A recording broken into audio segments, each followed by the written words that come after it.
Salut à tous, c'est le militant, le père fondateur de la EDNA, le porte-parole.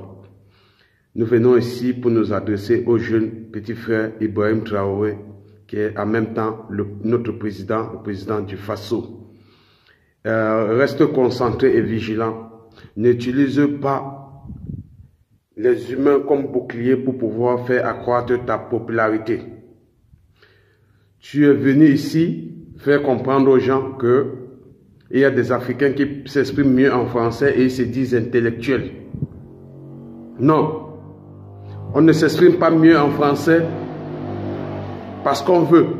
On s'exprime en français parce qu'on veut toucher la masse. Car c'est le meilleur moyen de communiquer pour pouvoir atteindre la masse. Toi, depuis que tu es président du Faso, comment tu fais pour atteindre la masse? Comment tu fais pour pouvoir communiquer avec le reste du monde? Tu t'exprimes en français. Parce que c'est la langue qui nous permet de mieux communiquer avec la masse. Donc, n'utilise pas ça pour pouvoir insulter l'intelligence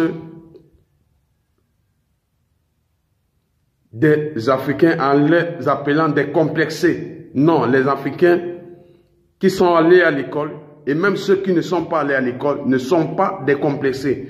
Nous ne communiquons pas les langues étrangères parce que ça nous permet de toucher la masse. Tu ne peux pas insulter le porc et te nourrir de sa chair.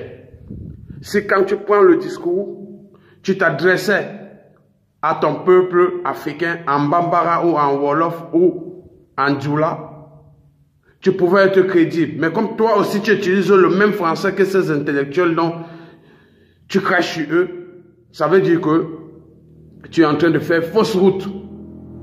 Tu es en train de faire fausse route. On n'est pas en train, tu n'es pas venu au pouvoir pour être populaire dans les discours. Tu es venu au pouvoir pour faire ce que les autres n'ont pas fait. Ça veut dire que faire sortir la masse de la pauvreté, de la précarité.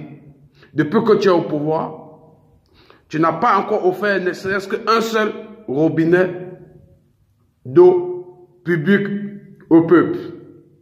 Le peuple a faim, le peuple a soif, le peuple n'est pas éduqué. On t'attend à relever ce défi. On ne t'attend pas sur des discours qui méprisent les autres pour pouvoir t'élever. Non.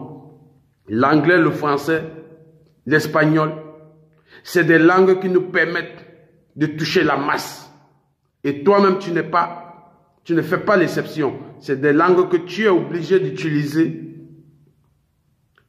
pour pouvoir communiquer avec le reste du monde. Je sais, nous savons que tu fais allusion au professeur Franklin Nyamsi qui se dit intellectuel et il s'exprime mieux en français.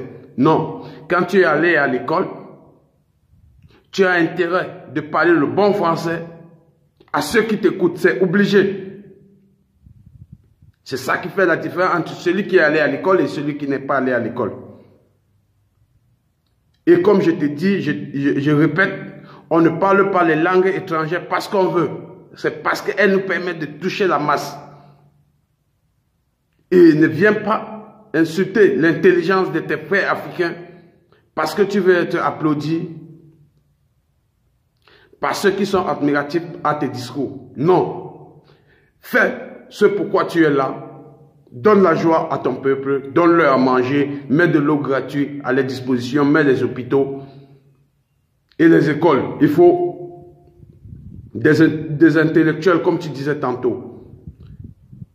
L'Afrique en a besoin pour pouvoir être indépendant demain. Donc, dorénavant dans tes discours, arrête d'utiliser tes frères africains comme bouclier humain pour t'acheter une crédibilité. C'était le militant. Salut, salut, ciao, ciao, on est ensemble.